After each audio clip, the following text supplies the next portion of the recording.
Greetings and welcome to another episode of Modeling on the Fly with, whoa, hang on, whoops, no, and no. Modeling on the Fly with 3ds Max, and we're going to continue working on the AT-AT Walker. So we got this big empty blank panel up here. I want to start working on all of this stuff, basically. So let's see, we just mirrored all this off. We could go ahead and work on this panel. You know what, though? I think I want to go ahead and get the body kind of, well, mirrored over the whole thing so that, you know, it's all one shape. So this is all one great big piece of Doom, and let's see, is this another Doom piece? I think so. Yep, that's all one great big thing. So let's see here. Let's just do this. Let's grab just this guy by himself, and we'll go to Modify, and let's drop on the almighty Symmetry modifier. Though we could just mirror it, there's really no reason not to, but boom, just flip that over to Z, and now we have that on the other side as well, which is pretty nice. Now, you and you, these two guys here. Erg. There we go. Now, let's see, we need to get both of these flipped over to the other side as well, so, well, I wasn't going to do it this way, but I guess I will. Let's just group them for now. I'll probably end up having to change this around a little once we get over to actually modeling on the stuff. I'll have to condense stuff down. You know, hang on. Let's do that another way. I think I really will just ignore that one. We'll get around to this piece, because in the end, we've got some parts here that can be attached, and really, as far as I'm concerned, probably should be attached and made into a single polygon unit. So let's play with that as well, because we've got the symmetry modifier here, and we don't really need it, because it's looking good. So let's go ahead and convert this to an editable poly. Let's do the same thing with this guy. And then, once that is finished, let's see. Is it possible to merge these, or did see, the edges aren't really going to warrant that very well because of what's going on here. I wonder, though, if we can fake it. Or I wonder if we could just ignore it. There's always that possibility. I like ignoring problems in the hopes that they'll go away. Let's see. Pardon me for just a minute. I'm like doing some really close inspection of this seam right here in between these two parts. Because really, in the end, we need to bring these together. They need to be the same object. And currently, they're not. So let's press F4. I want to see some edges. And yeah, look at that kind of madness. What I should probably do is get some beveling going on here on this leading edge, and then we can delete some interior faces here. We can merge and do some clever welding, and then I think all of that should be one piece, and everyone will be happy, and the world will rejoice, etc., and so forth. So let's take a closer look here. If I jump over to this object and we grab faces, not that many faces, just this little face here, and I'm going to try to frame up on it so I can get a clearer picture of what's going on. We've got some rounding, which is good. We need rounding, but we don't necessarily need it. We don't need as many faces as we have here. So let's grab this guy and this guy, and mumble, grumble. Alright, I'm going to do this with symmetry on, so I'm going to do it to one side. Honestly, it's been so long since I've looked at this one part, I had completely forgotten that, yeah, well, no matter, we'll fix it anyway. So you go away, and then, so it looks like we chamfered with an extra edge right in the middle to kind of assist in the rounding. So that must have been a piece that we made pretty early on. And then we're going to have some extra detail here that we'll need to weld in as well. And then some detail here, which is going to require some anchoring. And here as well. And all of this stuff. Now this shouldn't be so bad, but it is going to take a little bit of work. So let's see, we can just put a resymmetrize on that, so boom. Now let's get out of editable poly mode. This guy is still in editable poly. Alright.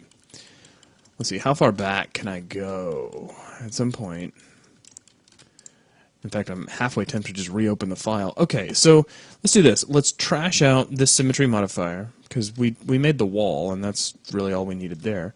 And then let's come up here and we'll trash out this symmetry modifier. Now we're just going to worry about making all of this stuff the same piece. And I've got an idea. I don't know if it's going to work. I don't know if it's going to do what I want it to do. But we'll try it anyway. All right, if we all note that this piece has an X translate of 0 at the moment, let's just try ripping it out of the way for now. Okay, now, well, we got all this nice detailing here I don't want to lose. So I was thinking, what if I grab this edge on this piece back here and extruded it forward, use something like an FFD to scale it down and basically replace all that. But that's not going to really do what I want it to do.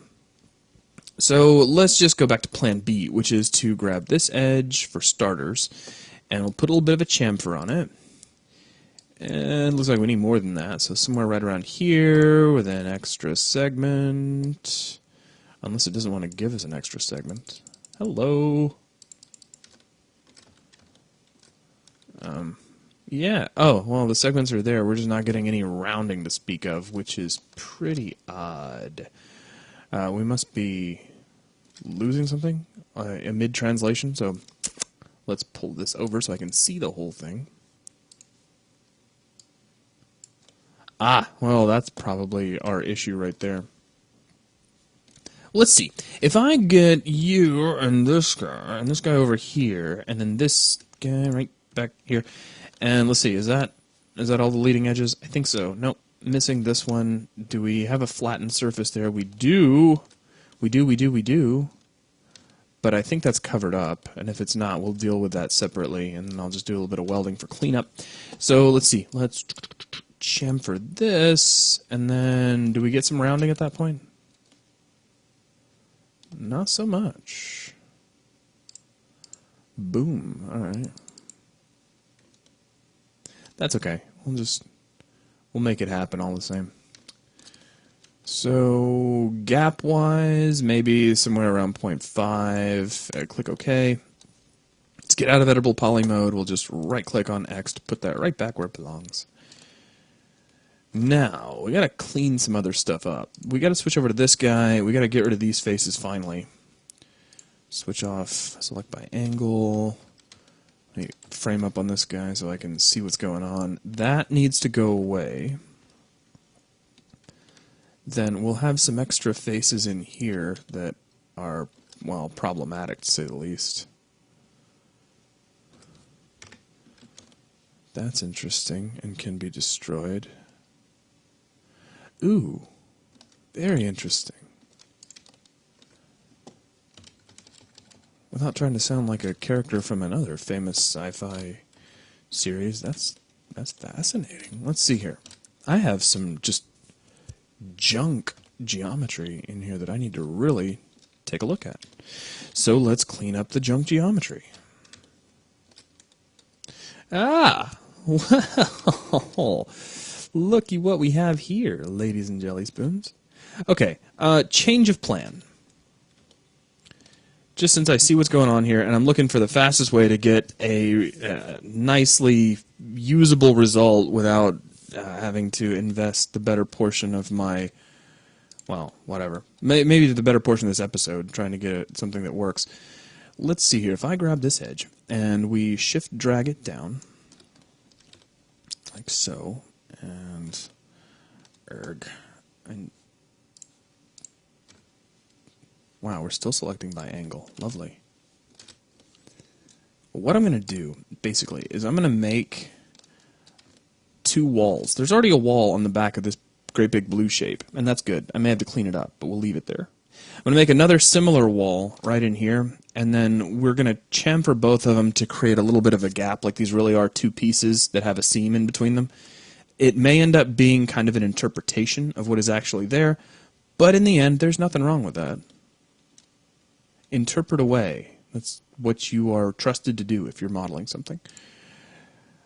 Let's see, unless somebody tells you interpreted it wrong, and then, well, depending on whether or not they have any power over you, then you can make a decision from there. Now, let's grab cut just to be a little bit on the extra picky side. We'll cut that straight up. I'm going to get target weld once again. And then go to polygons, and let's just flatten this guy out. Make planar. Alright, now. Let's see, we need to make a great big wall that comes all the way down through here. Just really, it's an extruded strip is what we're going to be making, if you want to be downright technical about it. So let's see, if I switch over to edges, we can get this edge, and that stays pretty consistent all the way up. So I think we can just extrude that in by some arbitrary amount.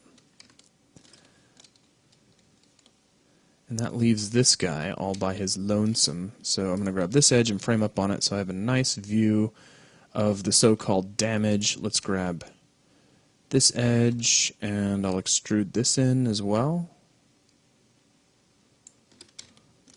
Now let's get some cut tools and then use some target welding. So we'll go from this corner down to about here.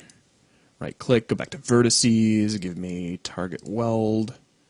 Put that guy to there and that guy to there. Bump. Alright. Looking good so far. Now, let's grab all of these faces and then we're going to do a very small bevel as opposed to chamfering anything. So, whoa, not bridge polygons please, but bevel. Alright, now we don't need that kind of height obviously, so just a tiny little bit of height. A little bit of negative outline. Okay, groovy. Now, let's see how that holds up. If we take this guy and bring his X translation all the way back, like so, and it looks like we're going to have some cleanup here, which is okay.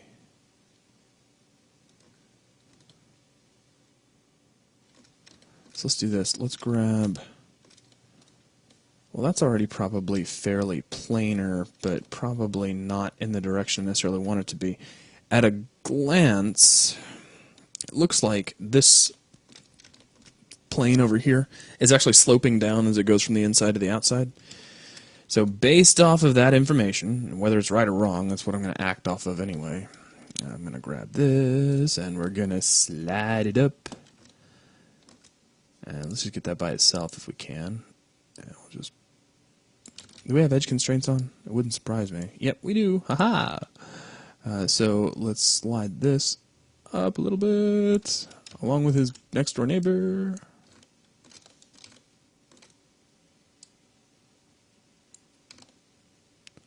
Looks a lot closer to me. Okay, now let's take vertices. Let's see how well this works. I'm going to grab all these vertices right here on this back edge. We got to be a little careful when we get down here. Now, I'm going to slide these very carefully, just a little, tiny little bit forward to create a gap.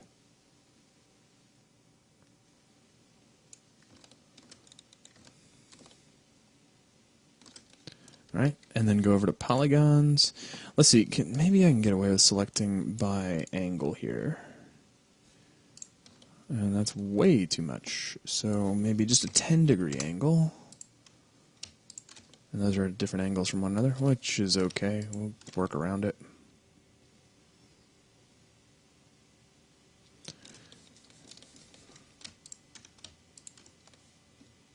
Let's just turn off by angle. That's just biting me over and over again. I get tired of being bitten. Ignore back facing, please.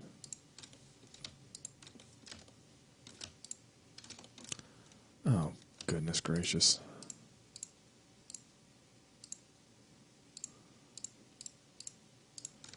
There we go. Alright, now this little guy down here. Now, if you don't mind, let's make all these planar. Ooh, explosion, because you still have edge constraints on, because it's some sort of magical setting. No, you don't. Okay.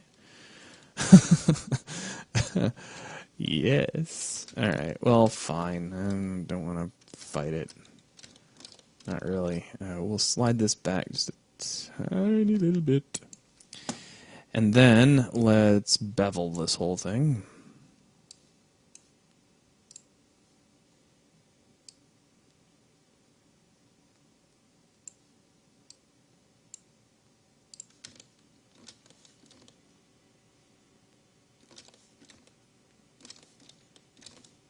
Ah.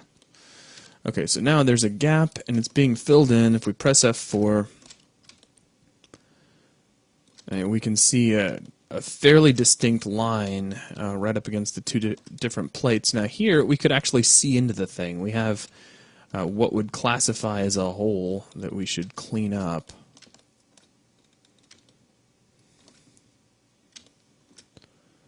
And really, all I want to do is just plug it. So if people can't see in, I'm happy. Let's see here. If that is a polygon. Oh, wicked. Well, then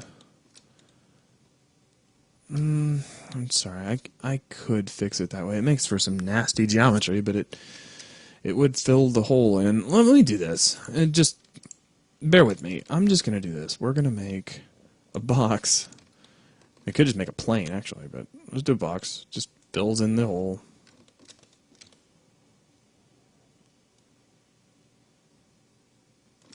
I mean, from just about any major angle, yeah, that's going to be just fine.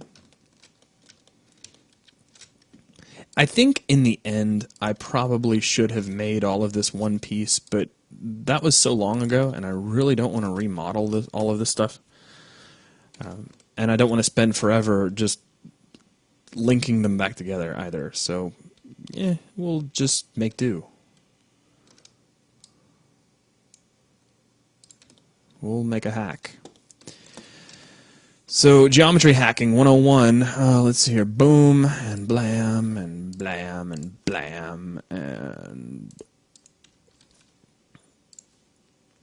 Oh yeah, and I made the material green in between videos. Sorry, I just wanted something else to stare at for a minute. So yeah, that's just totally keeping us from seeing holes all the way into the geometry. Granted, they would probably just look like shadows anyway, so it doesn't make much of a difference. But that cleans that up. We could go ahead and spend a moment back here. There is the slight issue of a bevel all the way up here. Now let's see if we can work on that for a moment.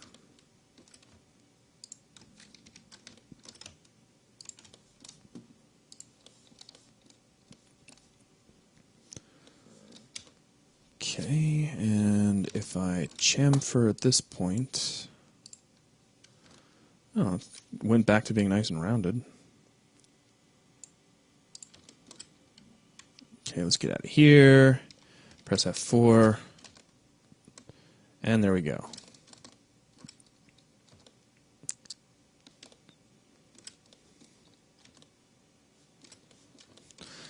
All right, so let's go ahead and I'm going to slap something together back here real fast as well.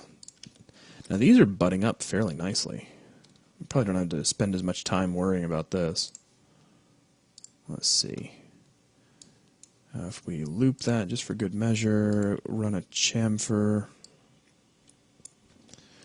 Now that is misbehaving. Oh, you know what? I'll bet these are two separate objects. Or two separate planes anyway. No? Well, what's going on there? There are two vertices. Those need to be welded into one vertex. Do we have a similar problem at the very back, I wonder? No, okay, so it was just split right there for some reason. Probably having to do with a decision I made a long time ago when I first started this model. And if you're going, why is he just hacking all this together? Sometimes you end up in a situation where you're working on something that's either really old or maybe it's somebody else's work or so many different things, and you just need to get the job done, and you can't really spend all day changing little tiny aspects of it when you can come up with a perfectly satisfactory result with a couple of hacks, meaning that it's going to look just fine when you're actually looking at it, rendering it, moving it around and whatnot. Just consider it like the glue. All right. Besides, if you wanted to actually make this into a fly-apart model where you could see each individual plate, you'd have spent a lot more time on it than I already have. Now we're getting some sort of really interesting chamfer problem. And it's got to be something to do with some nasty vertices or something, because that's just terrible and frightening. So let's see, his X translation is still at 0. Let's move this over. I mean, it's such a simple object, you wouldn't think it'd be giving us any problems. Ah, there he is. Is that anywhere else? Nope, just one little rogue vertex, and there's one here too.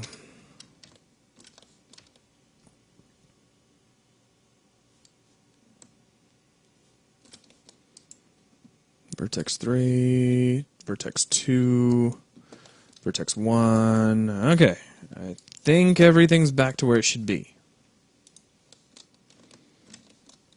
Okay, so now if we switch over to edges, we should be able to chamfer this out. Does it do anything silly when we do that? It's still doing really nastiness, isn't it? I'm halfway tempted to just rebuild the thing, not worry about it.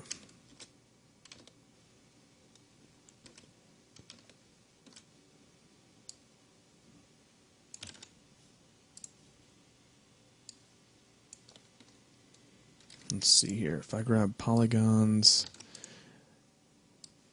everything's behaving just fine. We don't have any strange flipping. We just have a really weird piece of geometry here. Let's see, if I select borders, that's still reading as a border. That's problematic. So something is not welding properly. Let me try this. Let's see here. If I was to grab this face, actually it could be either one, but let's see here. Let me grab this guy, and I'm going to drag him off as an element, grab polygons here, and we'll just delete that. Now let's grab this element. I'm going to fit it back down on there close as I can. Now let's go back to vertices, and we'll weld and weld and weld. Now let's see, did that fix the problem? Yeah, I only get one border now. Okay, so that was really weird. I'm sure if I did a whole bunch of research or something I could figure out. Oh, it's just... Okay, yeah, good. Now we have a nicer bevel. Okay, back out of editable poly mode, and you know, sometimes modeling is about fixing little weird problems. And that was a little weird problem. So let's chamfer, and we'll add a segment, and we'll pull this in pretty snug, and click OK. And we probably just go with that, and then worry about the back and everything when we get back there. So let's see. If I needed to model both sides of this, we need to do a few things. First off, let's get U, and we'll put that symmetry back on. A new one. And we need to go in Z, and that looks good, so I'm going to go ahead and commit that. It's done. It's over. Same thing here. Symmetry over in Z. Let's commit that. Now what are we missing? Yeah, we're missing a whole bunch of little tiny detail pieces. So we press F4 to highlight stuff and then get a really careful selection. We should be able to do a marquee select like so. Deselect anything over here. Deselect this guy, and that should be everybody. Switch over to world mode, use transform coordinate center, click mirror, use copy, and click OK. So now we've got all those details on the opposite side as well, which is good. Alright, now let's grab this piece, do another symmetry in Z, and we'll commit that by converting. Same thing, let's do a marquee selection, deselect this guy, mirror, click OK. Now everything's on the opposite side. So now we've got both sides of this. The only other thing that I would want to do, just since we're already here, is get the legs ironed out. Now, I thought at one point I actually had this connection for the legs already attached, and I'm 99% sure of that because they were at one point just copied over, and now that it seems to be missing its group. I don't know what happened. I don't know at what point that took place, but what I'm going to do is just grab all the pieces of this leg and obliterate them. And they're like, no. I'm like, sorry, it's got to be done for the good of the mission. Now, all of this stuff we need to group together. I got a funny random bit of floating grid action out here I don't need, and a point helper that we can go get rid of. Now, let's do a marquee selection for all of that minus this stuff. And we could even... that's fine. Let's go ahead and just group this, and we'll call this left leg rear.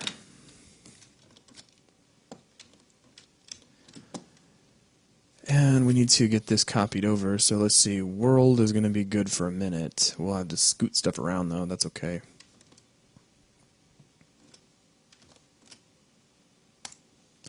But this time we want to go in the Y direction, and click OK. Now we'll slide this guy back and just get him into place here. So now we've got both of those connection pieces. The legs seem to be in order. We can also, since we now have these in two individual groups, we can select them both. Mirror once again, this time in X, and click OK. And then we just need to look at what didn't come along for the ride. And I know I'm not trying to spend a significant amount of time on the underside of this, but if we can go ahead and get it out of the way now, since this has been kind of a maintenance video. And if that's what happens sometimes. You just got to work with what you got for a while, clean some things up. Let's see, can I do a marquee selection like so? Oh, don't do that, hit Q. Deselect all this stuff.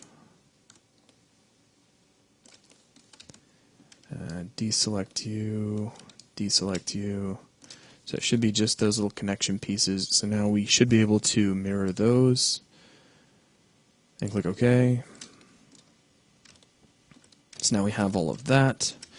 And so at this point we would actually be ready to start committing some modeling to the top. Now I know that took a little while, but like I said, that's sometimes part of the modeling process. The cool thing is that aside from some stuff on the underside, we really do have a completely solid AT-AT walker at this point, from one side to the other, and we can start spending some time just getting these panels across the top taken care of. Now, I have some pictures already opened up. Now, just like everything else, this whole contraption at this point becomes very artist-interpreted. So what you see will change depending on who's doing the storytelling. Now, what I'm going to do is start, partly because it's on top, and because I think we can start simplifying just to the point of I don't really expect people to spend a tremendous amount of time hovering over this thing. And even if they did, we can give them the detail they need to be convinced. I'm going to go with some slightly faster means of making some of this happen. And what I mean by that is instead of cutting a whole bunch of grooves, now we will cut some grooves for some of these pieces, but I'll also just be making some parts on top. But let's go ahead and get started.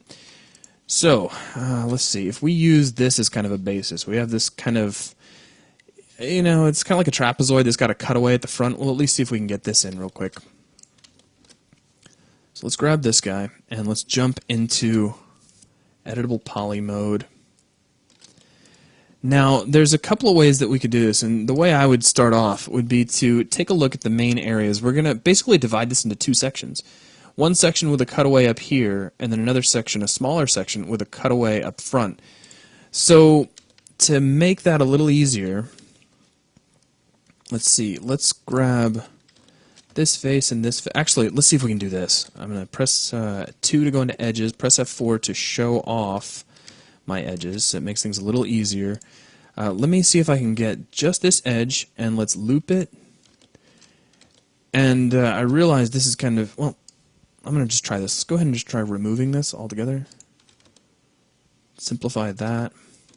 Let me grab this face, and I'm going to make sure that should have helped planarize it. Well, it should be planar because it had the same thing on both sides, and now if there was a peak in the middle, that's been removed. So that saved us a little bit of hassle there. Now we've got this one edge right here. I'm going to see if I can use this edge. Let's turn on edge constraints. Get the move tool out, and we'll slide this up, and this will basically give us the location for where that division is going to be, meaning that the front part will contain this little cutaway, and the back part will contain this cutaway, like so.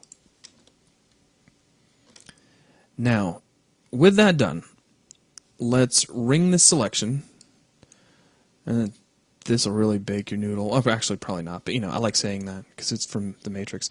Let's do a connection, and ooh, yeah, that didn't actually ring the way I wanted it to, so cancel that. I want this guy. Now, when I ring, what are we actually selecting? Bonk. And I want this guy too. There's your problem, Zachary. So how do we solve that? Well, what I do is I come in here with a sledgehammer, and I say, you weren't supposed to live anyway. And when it begs for its life, it's like, no! Oh, sorry. Didn't hear that. Okay, that was terrible. I'm sorry. Now, let's see. Let's grab vertices, and I'm going to get these two little verts right here, and they need to weld by enough to make them snap together, whatever that takes. And then, same thing here. Two vertices, and just click apply, and then we'll do it up here too. And okay. So now those are gone. Let's switch over to edges, grab you, and then loop and remove. Okay, cool. Now that simplifies all of this. Now I should be able to grab this edge. You know what, just while we're sitting here on video, and I'm going to darken up my little green color. Doesn't need to really be that green anyway, just so we can see the lines a little better. Okay, now let's ring these, and we get all of this stuff. Now, I want to see how well this works. It should work well, but, let's connect.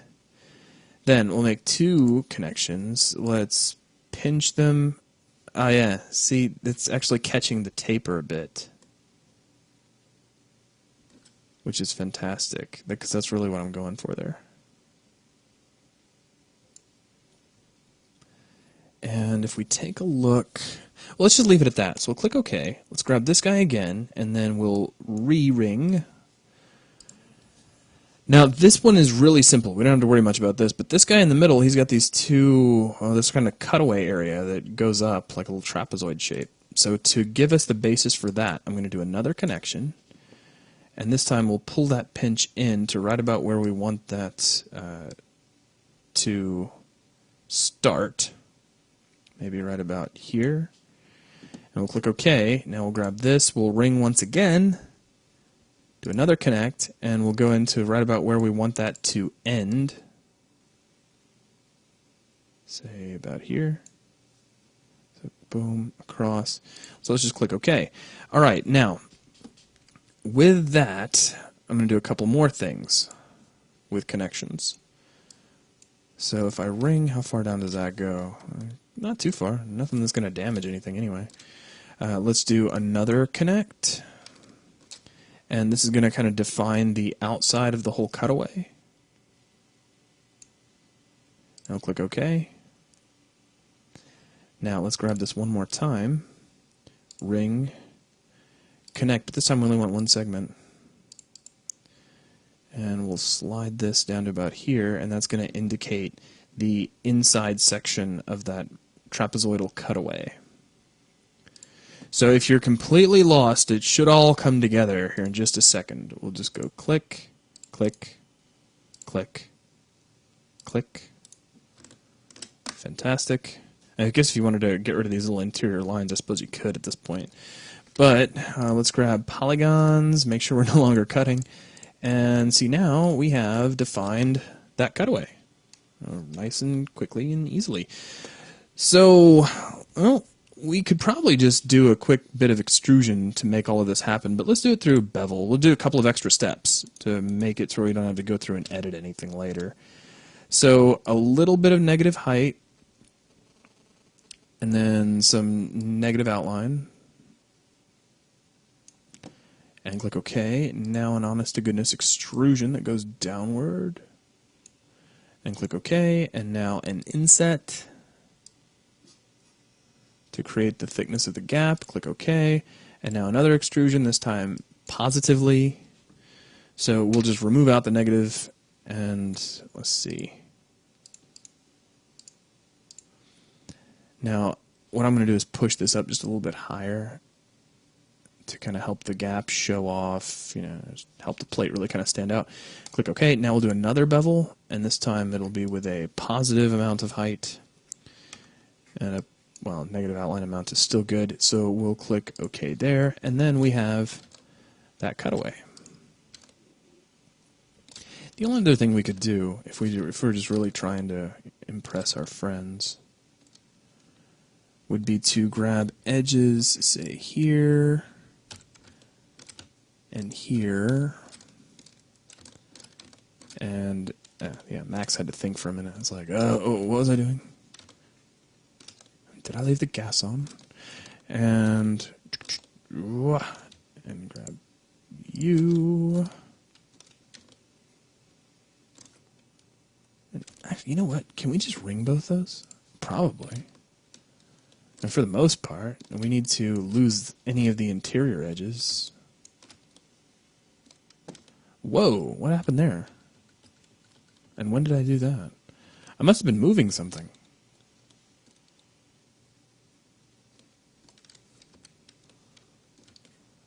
Yeah, I don't know. That's scary is what that is.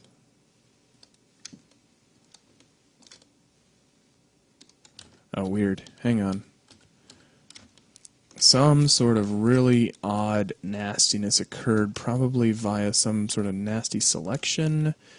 All of this looks fairly clean. If I stick my head underneath, it still looks pretty clean. Let's just go back to here and do an inset. Ah, ha, ha, ha, ha, ha, ho, ho, ho, ho, ho, ah.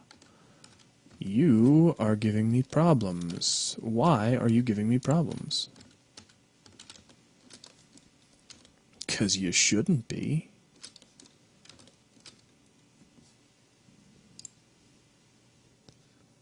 Alright. Boom. That's nice and clean. That's what I want to see. That's not quite so clean. You see that? Funny little piece of geometry. So let's cancel this out.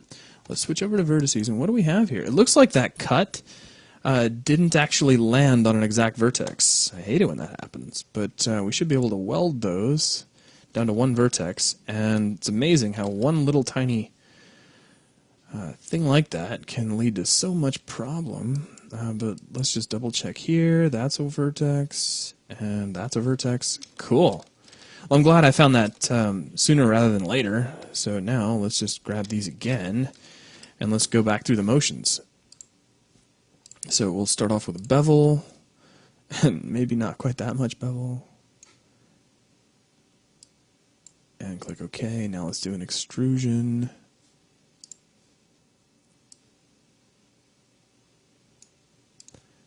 And then an outline. I'll make sure we actually complete the extrusion. And then, actually we want an inset. So there we go. To get that distance on the gap, click OK. Let's extrude again, this time positively, plus some. So we'll set this up to, say, 0.9. Click OK. Let's do another bevel, this time with a positive height. And there we go. Okay, so now that's all clean. It doesn't look as creepy scary as it did a moment ago. Now let's do this. This is what I was trying to do a second ago, and it should work now. Let's grab both of these and do an edge ring. And that should get everybody inside those gaps, but we don't necessarily want everybody, so I'm going to deselect those. And then deselect these. And I'm also going to deselect these guys. I'm just going to say we don't need them. Now, let's do a quick bevel. Chamfer, sorry. Not so much, just a little. To kind of help the edge out. Press F4 to get away. And that still looks like it could use some rounding. So that's just kind of part of the... You know what, I'm just going to leave it. I'm not going to worry about rounding all that out. I can, I just no, we're fine. So that piece is done. Let's go ahead and knock out the other panel. I know the video is running a little bit over, but I don't think anybody cares that much. We did so much maintenance in this video that I just want to do a little bit of actual modeling, and I feel like I didn't really get a chance to because we were too busy cleaning up old messes. So let me ring this. Let's do another connection, and we'll use 2 segments here. And let's just zero out, pinch, and slide. So now we'll de-pinch out a little bit to define the outsides of this panel. Click OK. And we want these polygons now. And same thing. So start with a bevel. Make this negative. Click OK. Let Max figure out what it's doing and then give me control back. And let's do another extrusion. Down 0.7, so we'll do the same thing we did before. So negative 0.7, lot extra negative. I'm sorry, I'm reaching across and trying to hit numbers on the number pad. So boom, we'll pull that down. Let's do an inset, and that's okay. Now positive extrude up to 0.9, and then another bevel. And it's gonna have positive, and the communication center can go away. And click OK, and there we go. So now, if we go back over to our picture, we just have a few little random greebles we can put in. What I'm actually going to do is start the next video with that. So I will go ahead and end things here. I wanted to thank you all for tuning in, and a big thank you to our member sponsors who make this sort of thing possible. I will catch you all on the next episode of Modeling on the Fly with 3ds Max. You take care.